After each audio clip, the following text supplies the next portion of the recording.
Hello అండి, మీరందరూ ఎలా ఉన్నారు? నేనైతే చాలా బాగున్నాను.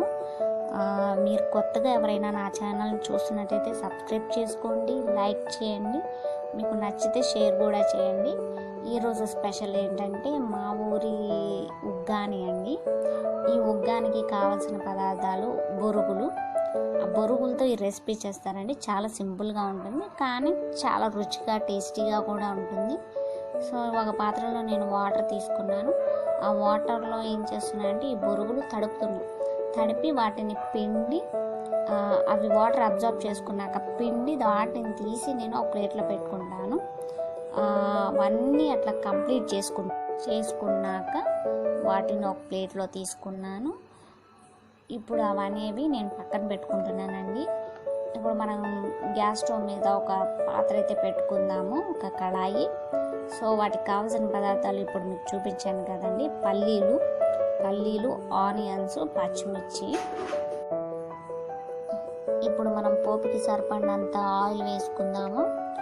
ఆయిల్లో కొంచెం పల్లీలు, తాలింపు గింజలు, తర్వాత పచ్చిమిర్చి, తర్వాత ఉల్లిపాయలు ఇవన్నీ వేసి కొంచెం గోల్డిష్ కలర్ వచ్చేంత వరకు మనం వేయించుకుందాము. వేయించుకున్న తర్వాత పసుపు కొంచెం యాడ్ చేసి, సేమ్ మన పులిహోర ప్రాసెసే అండి. వీటిలో తర్వాత మనం బొరుగులు యాడ్ చేస్తాము. ఇది శ్రీశైలం స్పెషల్ అండి.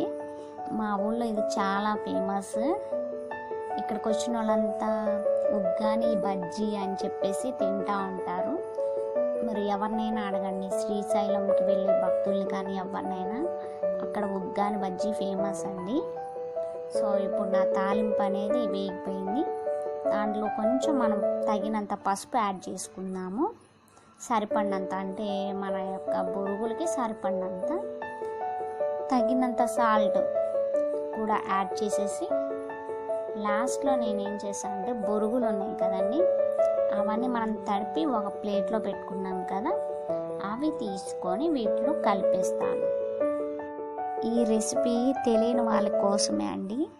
తెలిసిన వాళ్ళైతే స్కిప్ చేసేయండి, నో ప్రాబ్లం. సో ఇప్పుడు దీన్ని నేను ఇలా కలిపేసేసి మంచిగా ఒక ప్లేట్లో తీసుకుంటాను. ఇది ఒకసారి ట్రై చేసి చూడండి, మీకు నచ్చితే మళ్ళీ తినాలనిపిస్తుంది. తెలియని వాళ్ళ కోసమే. ప్లీజ్, మీకు తెలిసిన వాళ్ళైతే నన్ను. దీనికి కాంబినేషన్ పప్పుల పొడి అండి, పప్పుల పొడి విత్ బజ్జీ. సో నేను మీకు ఈరోజు ఉగ్గాని మాత్రమే చూపిస్తున్నాను. మీకు గనక నచ్చినట్లయితే నా కామెంట్ సెక్షన్లో కామెంట్ చేయండి.